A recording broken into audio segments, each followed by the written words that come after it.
Buen día para todos. Vamos a explicar cómo obtener la cinemática directa de un robot planar de un grado de libertad utilizando el algoritmo de Navier-Hartenberg.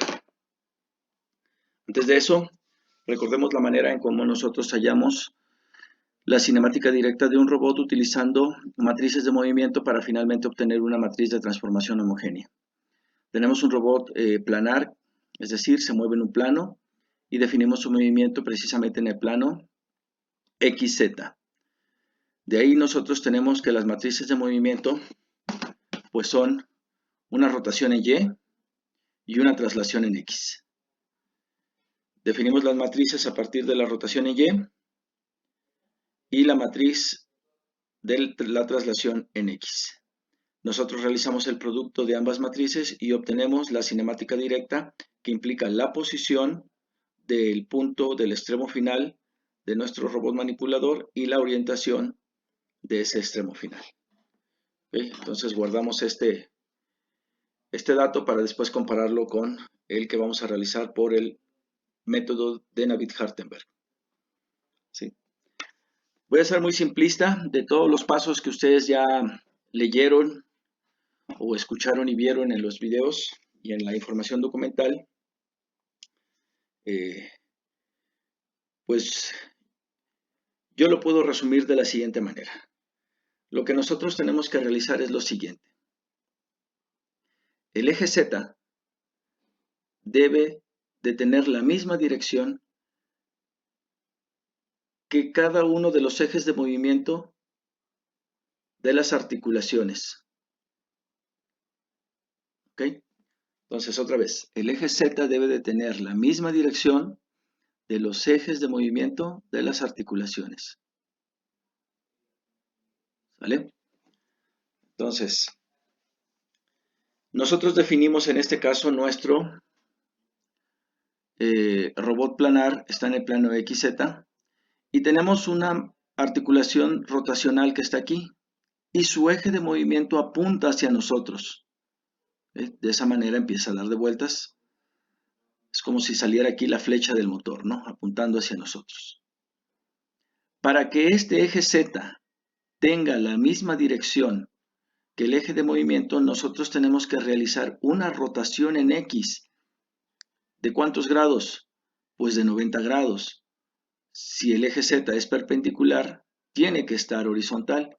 Para pasar de la perpendicular a la horizontal tenemos que rotar 90 grados. Una vez que hemos hecho esa primera rotación en X de 90 grados, ya tenemos a nuestro eje Z en la misma dirección que el eje de movimiento.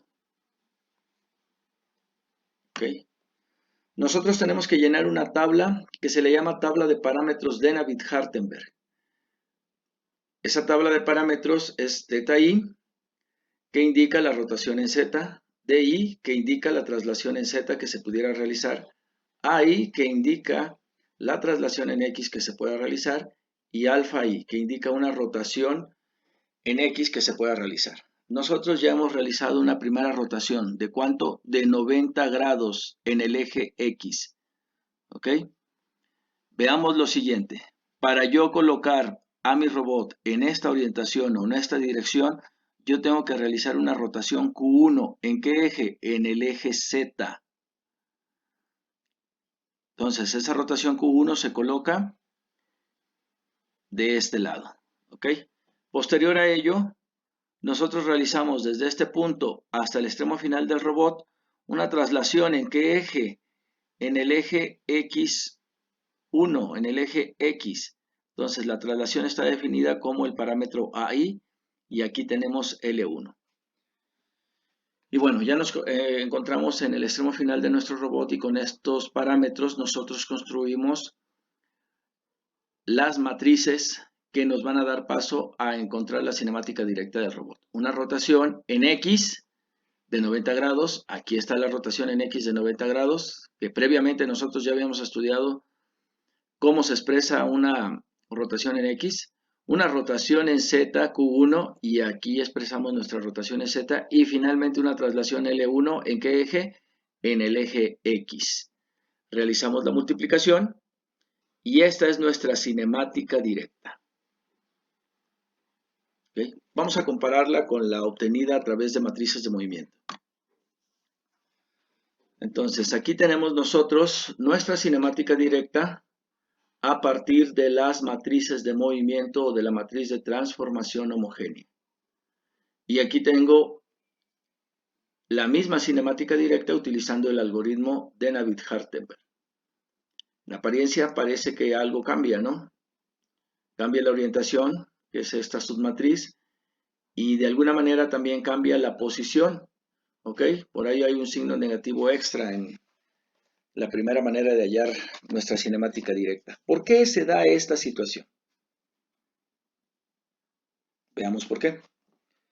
Cuando nosotros utilizamos matrices de movimiento, nosotros no orientamos el eje Z en el eje de movimiento de la articulación. Nosotros simplemente ubicamos qué eje teníamos que mover para poder orientar al eje X en la misma dirección del robot. Y entonces rotamos el eje Y para que Z quedara inclinada para acá y X quedara inclinada en la dirección del robot. Y tuvo que hacer una rotación negativa. ¿Ok? Una rotación en el sentido de las manecillas del reloj. Si nosotros vemos de frente al eje Y. ¿Sí? De ahí que entonces nosotros tengamos este dato menos. Si el ángulo que se movió Q1 es negativo, el seno de Q1 es igual, el seno de menos Q1 sería igual al menos seno de Q1. Y el menos seno multiplicado por 1, pues nos da un valor positivo. ¿Ok? ¿Qué es lo que tenemos de este lado? En este caso, cuando nosotros orientamos al eje Z en el eje de movimiento de la articulación, al rotar el eje Z, vean, el eje Z tiene una rotación positiva. Y eso es lo que hace que pues, nosotros tengamos estos valores. ¿Sí? Entonces, ¿qué es lo que cambia?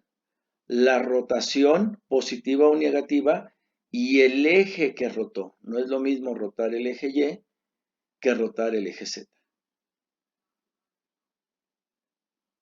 Veamos otro ejemplo.